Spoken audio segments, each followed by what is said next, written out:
Welcome to the Polishing Profits Podcast, where we discuss all things related to the business of detailing. Whether you're a seasoned professional or just starting out, this podcast is for you. In each episode, we'll cover topics ranging from business management to marketing solutions. Here to help you grow your detailing business, your hosts, Nick and Dustin. What up? Let's go. Polishing Profits Hey, Podcast. We're going. You know what's better than it once? 2 times around the merry-go-round. Nice. I like it. Oh man, what's up? It's Friday. I'm cheating on my boys over at Celsius. No, they're your sponsors. They are my sponsors. Yeah, cover that up. Can we tape Cover this that up. off? No, they didn't. No, we're still working on a $0 budget. Yeah. What's good over there, Dustin, this Friday? Man, What's going on? just a lot's going on. A lot is going on. We are getting ready for the 4th annual boat show on the bay to be live next week, next Friday, Saturday, Sunday. I will be down on site with my team on Monday, and we go live in campers and go set up the show. Man, it's really cool. It's a lot of fun. How's that been year over year, right? Year 4 versus year 1. What's different? Shit, we know what we're doing. We had no clue what we were doing year 1, like none. Yeah. We faked it till we made it, like literally. Yeah. Are you still faking it, or have you made it? No, shit, no, we got it now, man. We know what to do. I mean, but there's still, like, we've been daily meetings for, how long have we done our dailies, Chris? What, couple months? Yeah. A daily 30-minute, just touch in to make sure, like, we're all the time, like, what's the roadblocks? We go down each department, vendors, dealers, sponsors, ticket booth, VIP dinners, concert, entertainment. Yeah. Yeah. And then so each one we have tasks. And so it's a 30-minute, we go down each department, who's got what, who's doing what, and any issues, any roadblocks, any surprises, and we work through those things actively. There's always surprises. You put something on that big, you're telling me that you're planning for every surprise there. Insurance was a big surprise this year. They were insurance got funky on me for a minute. We put boats on the water. We push a big barge in. Wow. And we have a crane set a gangway, and we do sea trials off this barge, and I have to draw the plans, and we have to avoid the seals or not seals. What are those things down there? Is it manatees? Manatees. Yeah. And so, like, there's a whole EPA thing that I had to deal with, but insurance got funky on me, because what happens is, like, when you're dealing with these big companies, so Yamaha's our presenting sponsor. Yamaha wants the barge. Well, my insurance people wanted Yamaha's insurance people to cover their part, and Yamaha's insurance people wanted our insurance to cover our part. And I was like they wanted to argue about it, and I'm like, I don't care who covers who. We just gotta have coverage. Just figure it out. Yeah. Yeah. So. Well, I think what we're telling the audience is, do not go put on boat shows. It sounds like if you've got cars, get a chance to do that, go ahead and pass. Yeah. Let me create my beard. What do we got this week? What are we talking about this week? We are talking, we're continuing. Well, we're kind of closing out. I think there's one more segment after this, the $1 Million Detail Shop presentation. And basically, like I've summed this up a few times, but this is a presentation that shows you kind of how to go from where you are now to where you want to be. It has nothing to do with the dollar amount of detailing that you do.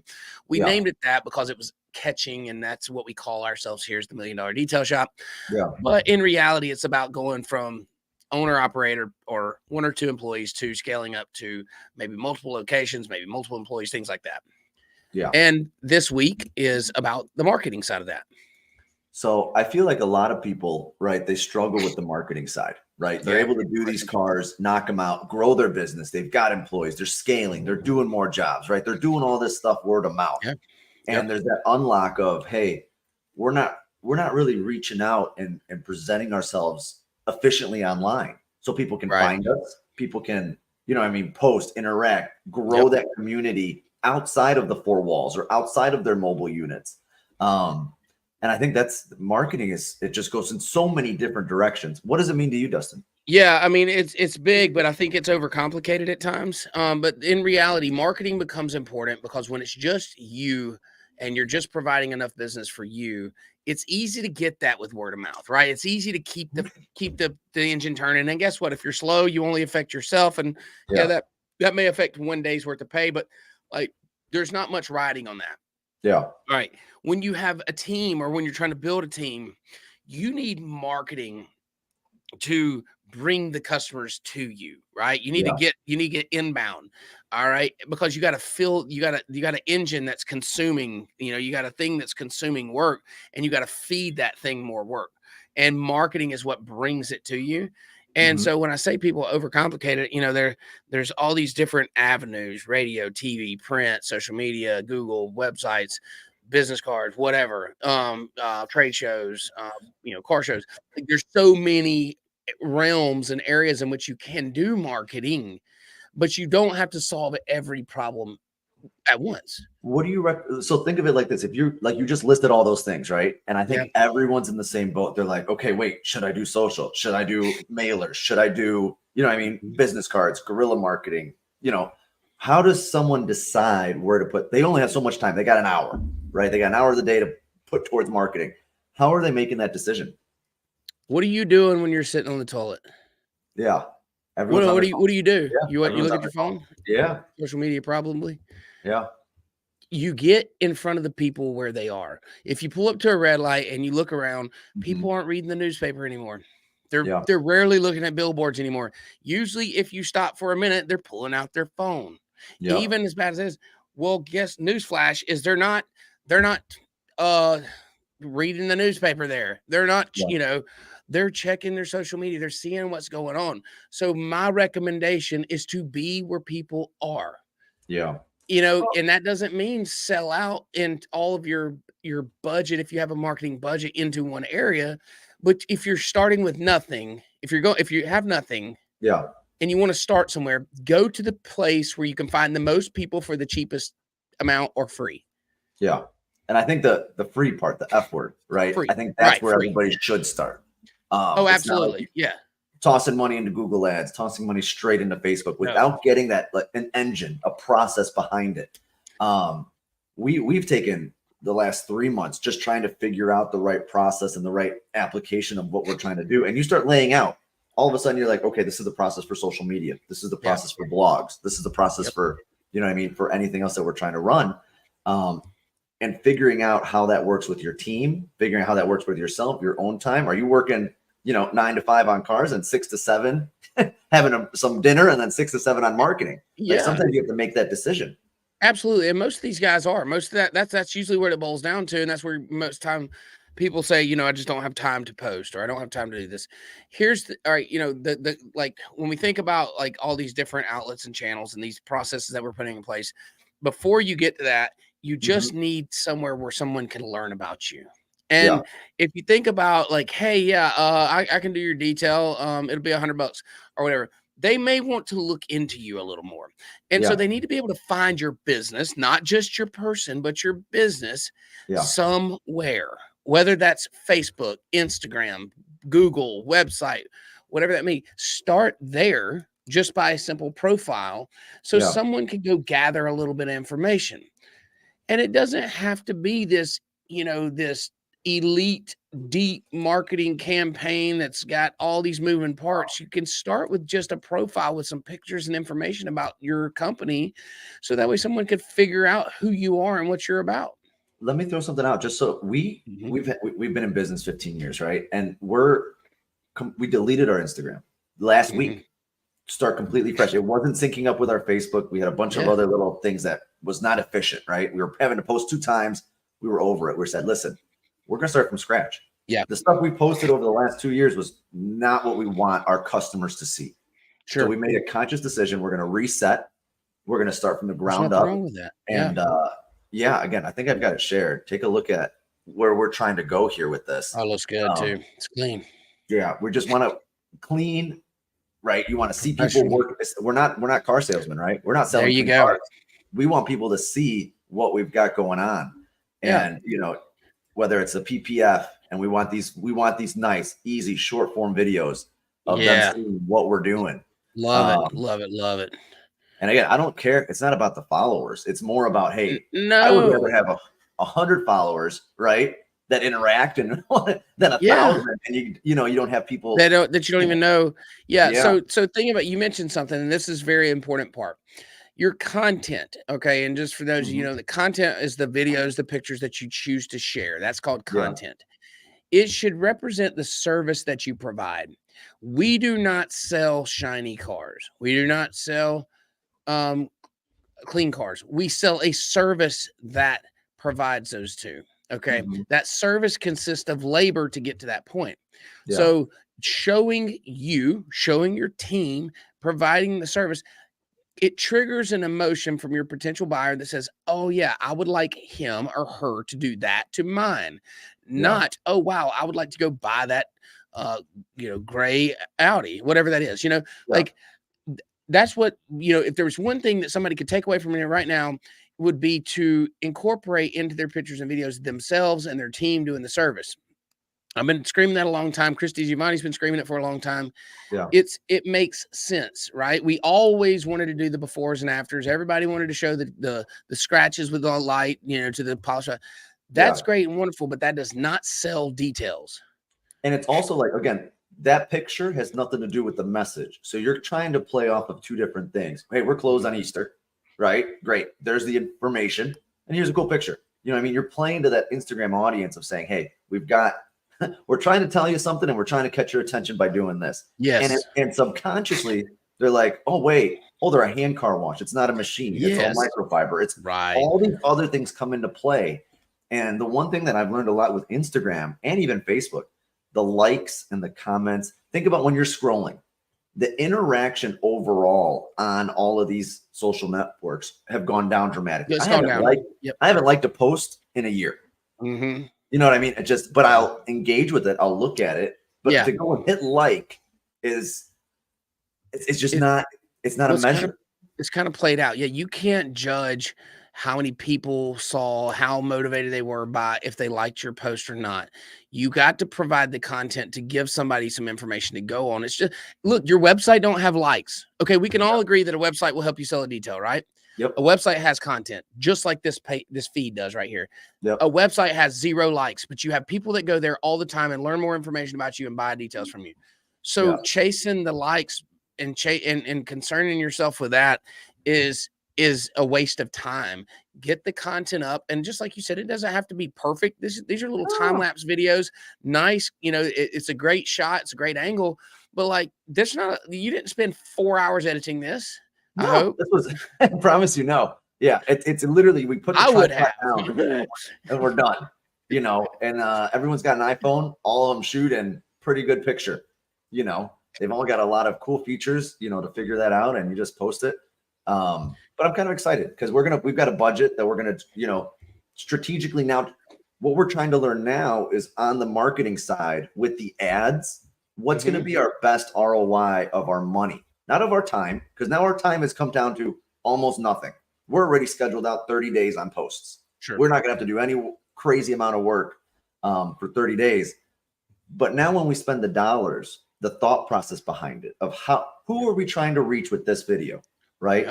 It's not just, you know, a person that likes cars. Maybe it's more of someone that bought a new car. It's very specific. You have a persona, a buyer persona, and like who's actually paying for this service. It is not the customer that's running through Rich's Car Wash with an unlimited supply for $19 a month that just wants to, you know, knock the dirt off the side.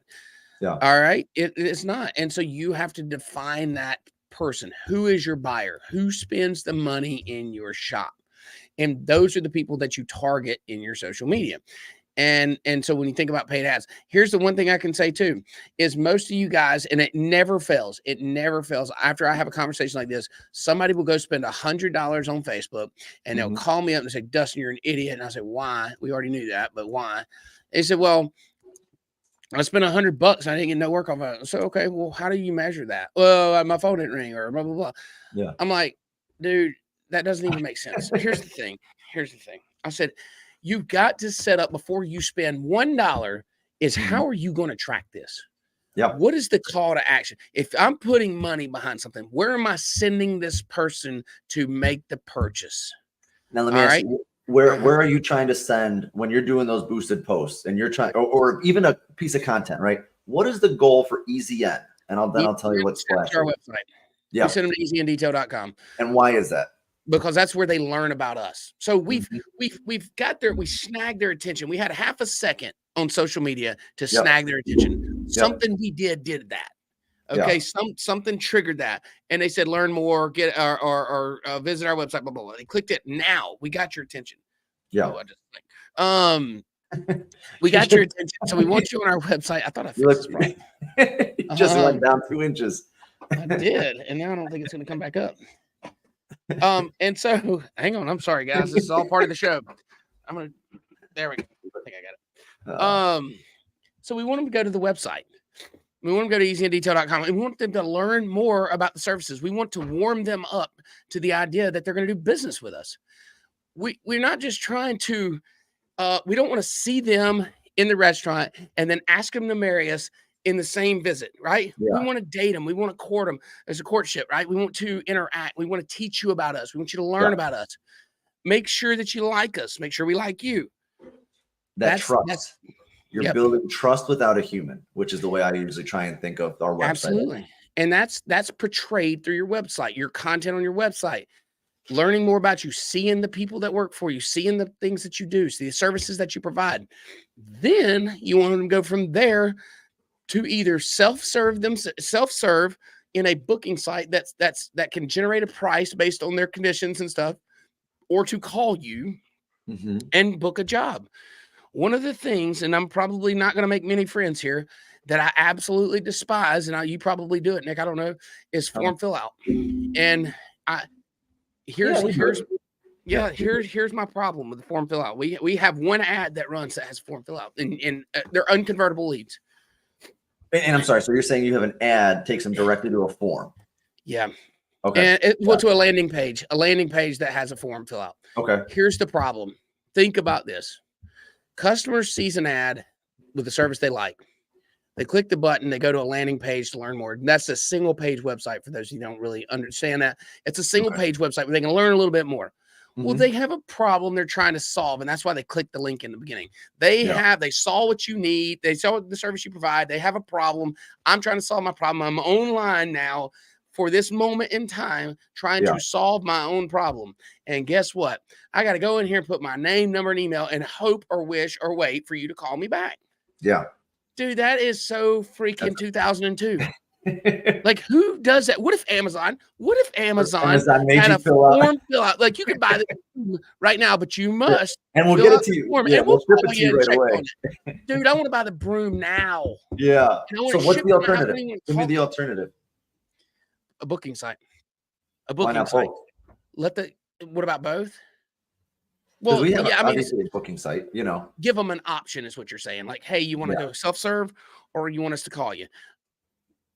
I mean, I think at worst you must do that. So, but the thing is like allowing them to continue through the process of getting themselves the information that they're looking for and feel like they're making their way around.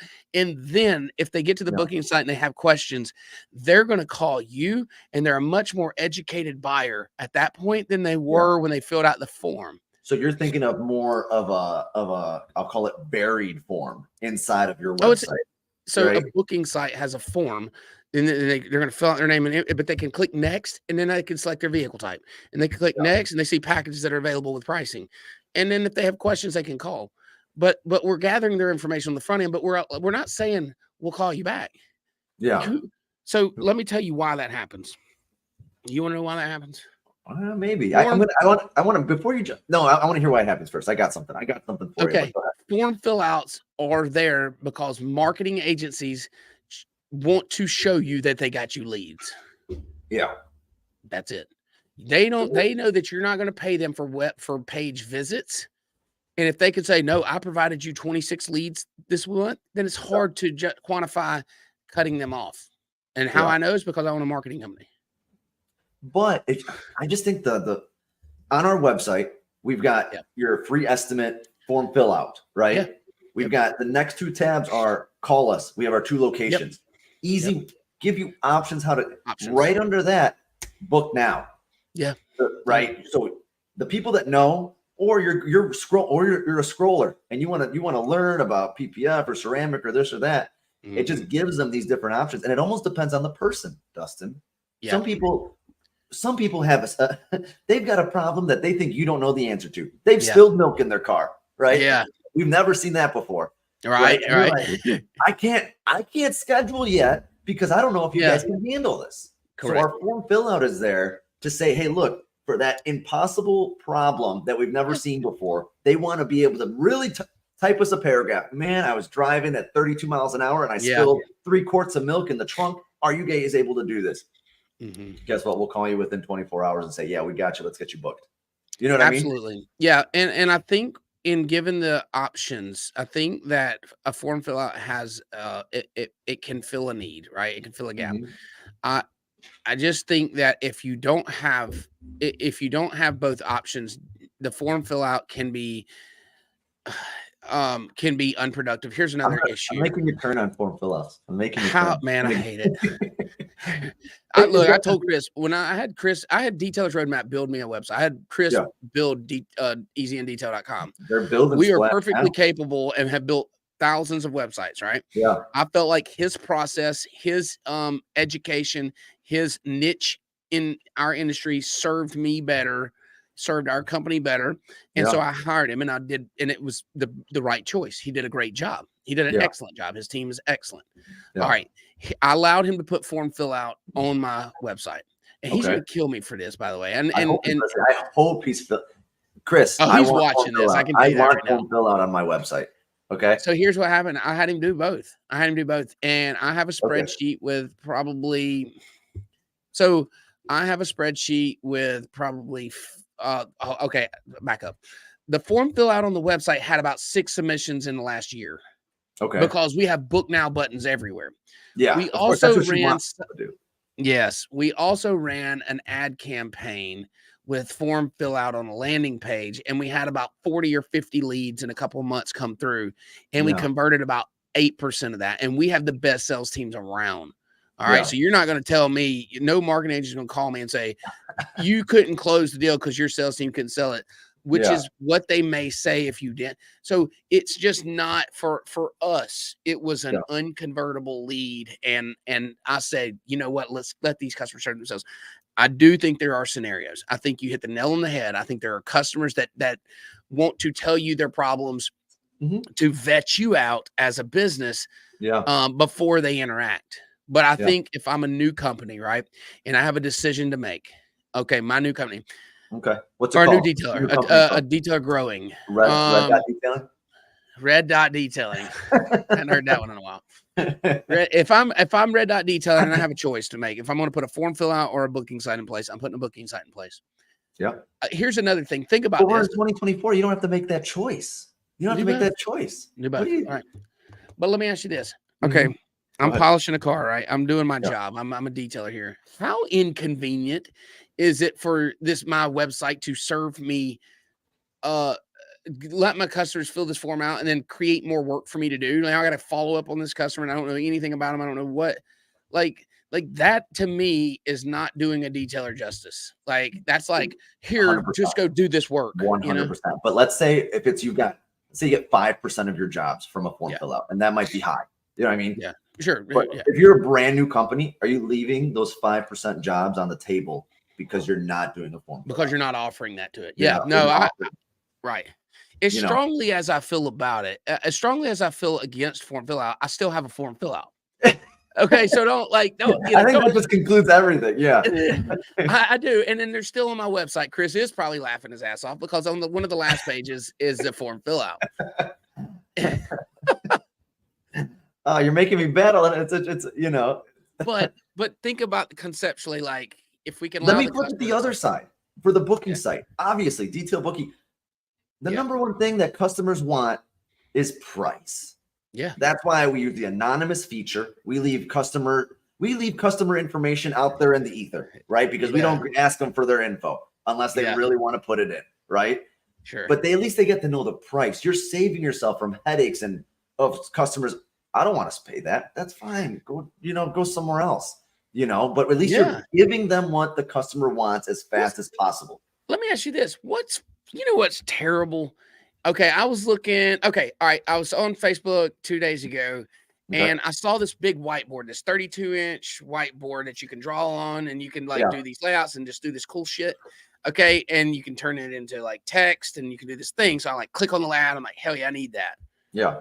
Oh, I can pick any size whiteboard I want. I can hear all about it. And I'm like, okay, yeah, I don't care about this shit. I just want to know if it's $1,000, $10,000. How much is this? Yeah. Hey, I searched the website. I clicked the hamburger menu. There's no pricing button. I can't find the freaking price. You know what there was? A freaking form fill out. You know what I did not do? And I would never you didn't buy that whiteboard. company. Yeah. I would never fill that form out if my life depended on it. I agree with you 100%. I don't put my information anywhere that I don't need to put it, right? Unless I'm already hell no. I agree with you. But when you're selling these ceramics and these PPFs, higher ticket items, right? People want to have that layers of communication. You see what I'm saying? And then you start building that trust with the communication back and forth. Yeah. They're not just going to always book a $5,000 job with a book now. Versus, I don't think they do that at all. Yeah. I like even our boat detailing. We book probably 5 to 10% through the booking site. Yeah. But we serve that to them to help give them information. And then it's a call now situation. But yes, you're absolutely right. And I think people do need to hear that. Like, don't think that the booking site serves as this is the only way you can schedule jobs through us. That is absolutely not the case. There's still follow-up. It makes it so. Guess what? If you were doing 100 jobs and 80% of them are your quantity, lower price, maintenance, whatever it is, guess what? All of those are going through the booking site because people know the price and they know the process, and they're booking it at 2 a.m. because who knows what they're doing at 2 a.m. right? Well, they're night shift. But the 20% that didn't, all your focus, all your energy of instead of having to book all those 80% jobs is on the 20% jobs, the higher ticket jobs. Your level of service gets to be elevated because you're focusing on these jobs that need your attention versus answering 17 phone calls for maintenance washes. Yeah, and think about this. What about an existing customer that you've already built the relationship with, but now they have to call me every time to book a job? Like, how annoying is that? How unproductive is that for this customer? Like, you can just go on there and book it yourself. And like, if you don't want to do that, we have a team that'll do it for you. However, the option to do that now frees up time for staff to focus on other things. But we again, went down that booking rabbit hole on the marketing show, right? Fill out and bookings on the marketing show. Let's tie. What else is on that slide? I want to see if there's anything else we didn't touch on because there's branding. I want to talk about branding. Okay. And I want to tell you this a little tongue in cheek here as I'm wearing an AFCO sweatshirt, and it says AFCO thing right here. And I got my Adidas on. I saw it, but you also see what's up here. And branding, I see it's getting better, but I see so many detailers on your chest there. There's what is it? The Expel, right there. But instead of their company information, there's other companies' brands. Whether it's a ceramic coating company, whether it's Nike, whether it's Adidas, whether it's something, they're not representing their own brand. And let me tell you something. I hadn't received that many checks from AFCO. It's the other way around, right? So AFCO does not pay me to wear this. Easy In does. Yeah. So why in the hell would I not be wearing in my brand? Absolutely. Why would I not be representing my brand everywhere I go? It's a missed opportunity. Go ahead. Let me ask you this, right? Putting on that sweatshirt or me putting on this hat. Yeah. It's just a matter of think about the steps that go into it. And let's say you're a one-man show, you just work 8 hours. Now you've got to go design a hat, print a hat, pay for a hat, do all these extra things after hours. It's as simple as that. How easy was it to toss on that sweatshirt versus find that one or create?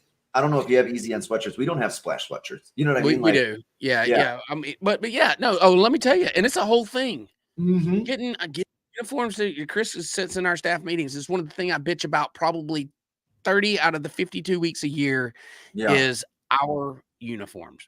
Yeah, because it's the hardest freaking thing to get in this building. We work it's design, it's sizing, it's getting the print shop to do it. It's getting someone loses a shirt, you run out of shirts. We print our own shirts. Oh my God. But like it's extremely rare. It's extremely rare. Matter of fact, I'm shocked that this pullover doesn't have detail book here Easy In on it. Most of mine do. Yeah. In the simple fact that if I'm out to eat, if I'm out to dinner, if I'm somewhere, I want people to know my brand. I want people to know my business. That is marketing 101. I want you to ask me the question, what the hell is Easy In, or what is Ezen, as most people say. And take it from inside your building when you're face to face or outside at a restaurant, right? And now take that branding online, right? Yeah. And now take that branding. I don't know if you saw our videos, right? But what's at the top of our videos is our logo. It's the logo. Yeah, I saw it. You know, it's got to be there. It's got to be. If someone shares it, whatever it is, that logo has to be there. Well, scroll up and down this presentation. Okay, this presentation is about details, but you can look at it all through here. Look at the colors. Look at the choice of color. We are black and red. All right, that's not by that. We didn't just like that didn't just happen because like that is branding, subliminal branding. And look at that detail booking. Look at that. Notice the background's blue. Like like we are telling you our colors. We're telling you our business. We're telling you who we are. And we do that because we want you to think about us all the time. Well, when you're going online, there's so much competition for eyeballs, right? There's so much competition for how people are going to interact with stuff. So even if someone doesn't interact with your post and is just scrolling, well, you better hope, again, if you look at Facebook the way it shows, you better hope that at least the biggest thing that they're going to see is your logo. Absolutely. Right? Maybe they don't even play the video. Video doesn't even load, whatever it may be. Make sure they see the logo. You have their attention for half a second. You have their attention for half a second. You need something that's recognizable, that if they see if they drive by your building, if they see your van, they should go, oh, I saw that ad. It said Easy In or Ezen or whatever the hell that meant. But it's branding consistency. But at the meat of this thing, it's represent your brand. And there's nothing wrong with saying, nothing wrong with flying an IGL banner in my shop. It's not going to be bigger than my Easy In banner. I can tell you that. But like, there's nothing wrong with flying or supporting other companies within your brand. But there is a problem when someone confuses Easy In with IGL. All right, like when they're coming to my shop, this is Easy In that does the work. This is Easy In that's who you're doing business with, and that's what they need to say. So like Ceramic Pro and all these things are like, I'm Ceramic Pro of Mobile. No, Dustin Jackson is Easy In of Mobile. Yeah, and we're creating. Let's put it this way. I think as ceramic continues to grow, right? Let's touch on that for marketing side, right? It continues to grow. We're doing more ceramics in the last month. You know what I mean, than we did in the 3 prior to winter. You know what I mean? Like it's going to be a crazy year for it.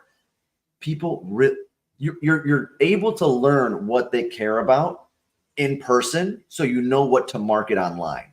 Absolutely. Guess what? The name, where is it? Right here. The name doesn't matter. Doesn't matter. Right?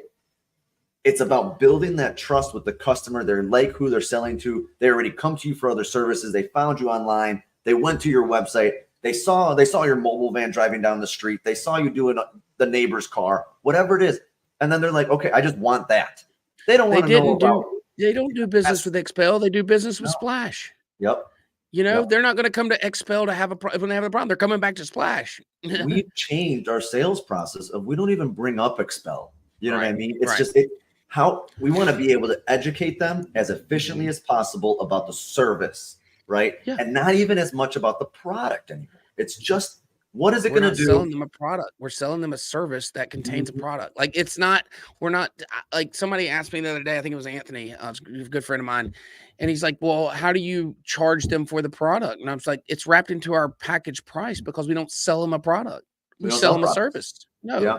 Like, I know we sell them a product. It's in our store, as hey, here how you maintain it, and that's 100% fine. But like, we're not selling them a product and then adding a service. And then double down on that with the marketing. Guess what? What are we marketing?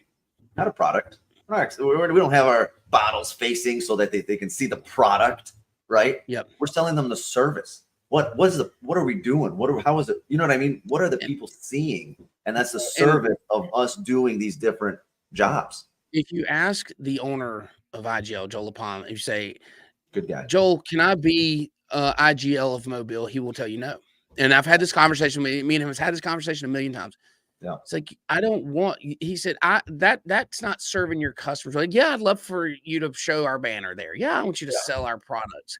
Yeah. But like, you're not IGL of Mobile. You are EZN of Mobile, providing a service, and that's where you need to stay. So, your loyalty should be to your brand first and foremost. Yeah. And then you can have friendships and relationships in business.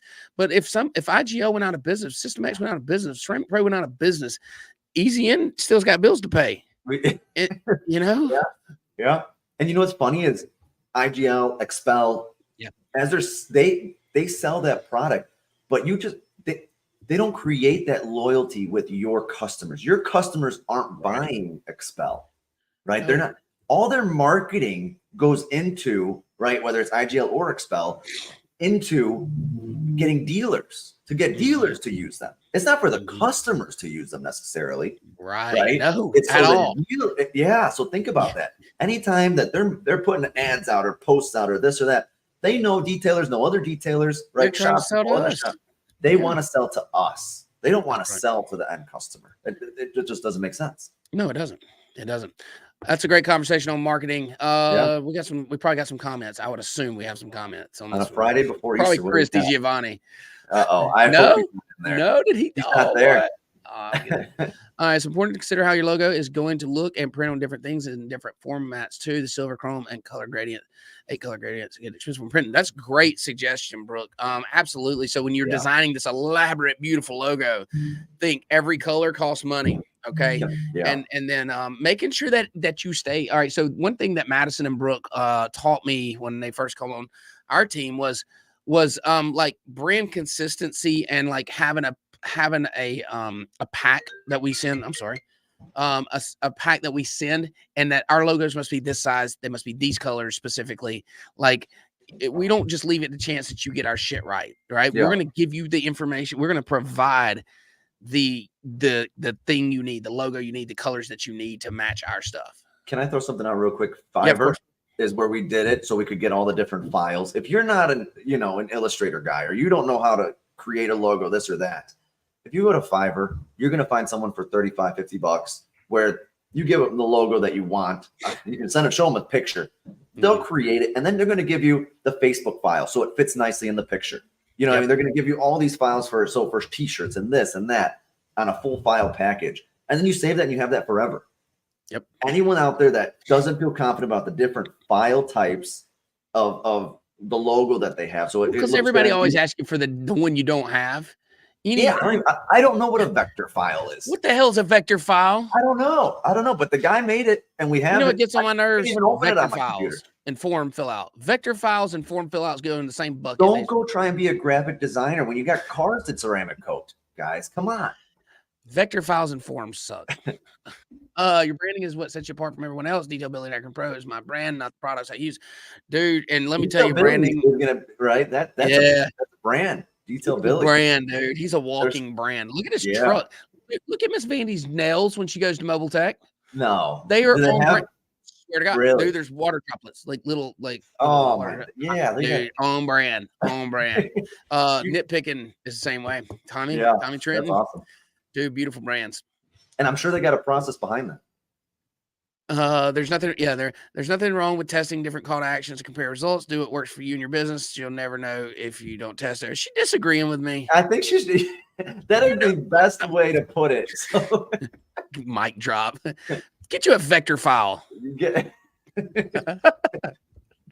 hell's a vector file? God. All right, any more comments? That's it. We only got our people messing with us today. Strategy behind a paid ad is just as important, if not more, than the images, graphics you use. Yeah, absolutely. Yeah. Brooke and Madison, I'm glad we probably should have looped them in on this one. I know. I was hoping I don't know that they could have got a word in. But seriously, there's so much to be learned from them too, and all. But I started this with saying, don't overcomplicate it, and I'm going to end it that way.